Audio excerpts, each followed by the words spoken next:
Hello, নমস্কার। আবারও চলে এলাম মায়ের পরম যত্ন এবং ভালোবাসা নিয়ে। বাই দ্য ওয়ে, আমি দীপালি। তোমরা দেখছো মায়ের আদরের রান্না, তোমাদের চ্যানেল। তো বন্ধুরা, শীতকাল প্রায় শেষ হতে চলেছে।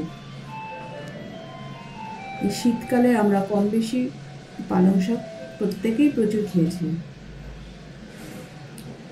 তো এই সময় দাঁড়িয়ে ভাবলাম পালং শাকের একটি সহজ সরল রেসিপি যদি তোমাদের সঙ্গে শেয়ার করা যায়। তো আজকে আমি তোমাদের জন্য বানাবো পালং শাকের ঘন্ট। চলো দেখে নিই কী কী উপকরণ লাগবে পালং শাকের ঘন্ট বানানোর জন্য। এর জন্য আমাদের লাগছে পালং শাক। পালং শাক ভালো করে ধুয়ে কুচি কুচি করে কেটে নিতে হবে।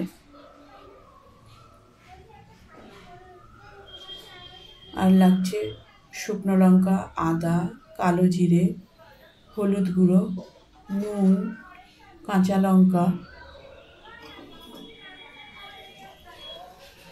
সাদা তেল এবং ময়দা।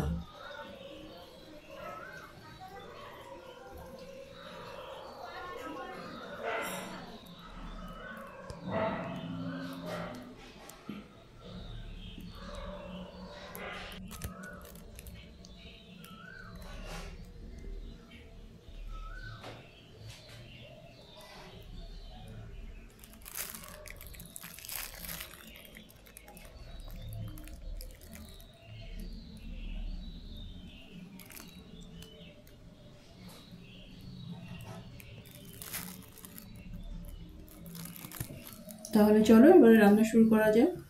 এই কড়াতে সাদা তেল দিয়ে দিলাম, সঙ্গে শুকনো লঙ্কা ফোড়ন এবং 5 ফোড়ন, কালো জিরে ফোড়ন দিলাম। তেল গরম হয়ে গেছে, এবার শাকগুলো দিয়ে দিলাম, দিয়ে দিলাম। তোমরা রান্নাটি দেখতে দেখতে চ্যানেলটিকে সাবস্ক্রাইব করে দাও এবং বেল আইকনটি প্রেস করে রাখো, পরবর্তী নোটিফিকেশন সবার আগে তোমার কাছে পৌঁছায়। শাকটিকে ভালো করে নেড়ে নিতে হবে। এরপর আমরা এর মধ্যে দিয়ে দেবো হলুদ গুঁড়ো। হলুদ গুঁড়ো দিয়ে দিয়েছি, ভালো করে নেড়ে নিতে হবে। হলুদ গুঁড়ো মিশিয়ে যায় ভালো করে।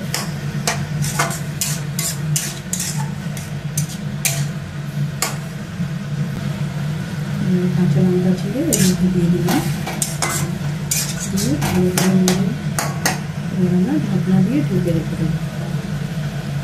5-7 মিনিট হাই ফ্লেমে রেখে দেবো, নাহলে রঙটা ঠিকঠাক থাকবে। দেখো অলমোস্ট সেদ্ধ হয়ে গেছে শাক। শাক নরম তো তাড়াতাড়ি সেদ্ধ হয়ে যায়। ভালো করে নেড়ে নিতে হবে। জল দিয়েছি, জল আছে।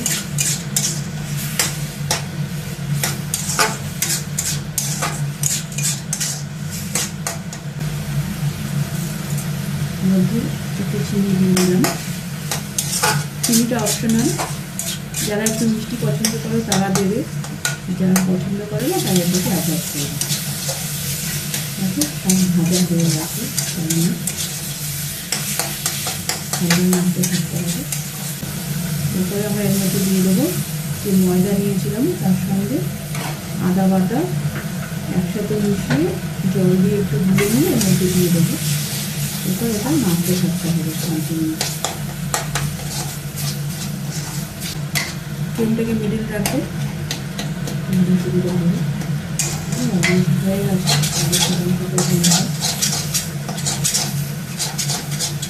খুব তাড়াতাড়ি হয়ে যায়, সময় বেশি লাগে না।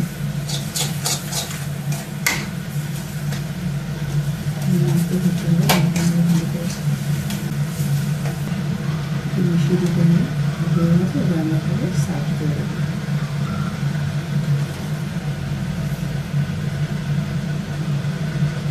সার্ভ করে দিচ্ছি।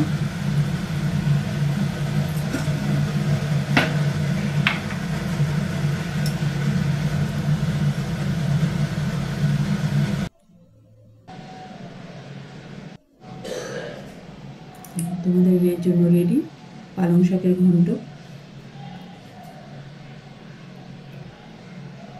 কেমন লাগলো তা অবশ্যই জানাবে কমেন্ট করে।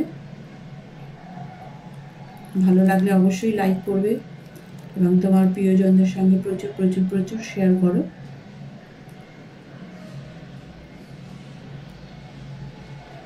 তোমাদের মূল্যবান মতামত কমেন্টে অবশ্যই জানাবে এবং আরও কী ধরনের রেসিপি চাও সেটাও জানাতে পারো।